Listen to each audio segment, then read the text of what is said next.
யசோதா தங்கச்சி பிருந்தா யாருன்னு உங்களுக்கு தெரியுமா? தெரியல மேடம். தெரியாது மேடம். உனக்கு தெரியுமா? தெரியாது மேடம். என்ன மது, என் தங்கச்சியை தேடுறியா? கிடைச்சா என்ன பண்ணுவ? ஒண்ணு இல்ல, சும்மா தான் கேட்டேன். இங்க இருக்கிறவங்க எல்லாருமே என் தங்கச்சி மாதிரி தான். சொல்லு, என்ன பண்ண போற? எல்லாரும் உன் தங்கச்சியா இருந்தா எல்லாரையும் கொலை பண்ணிடுவேன்.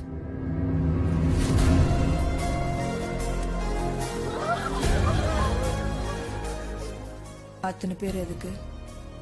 நீ ஒருத்தி செத்தா போதாது? Why you getting angry, Yashoda? இவங்களெல்லாம் காப்பாத்தி என்ன பண்ண போற? இவங்க எல்லாம் வீட்டுல போய் சொல்லிட்டு வந்திருக்காங்க. புள்ளதடியா வீட்டுக்கு போக முடியாது. டெலிவரி வரைக்கும் ஒளிச்சு வச்சாலும் பிள்ளைகளை என்ன செய்வ? அந்த மாதிரி ஒரு நிலைமை வந்தா அந்த குழந்தைங்க எல்லாம் நானே வளர்ப்பேன். ஏன்னா நான் யசோதா. யசோதா யாருன்னு தெரியும்ல? அந்த கிருஷ்ண பரமாத்மாவையே வளர்த்த தாய்.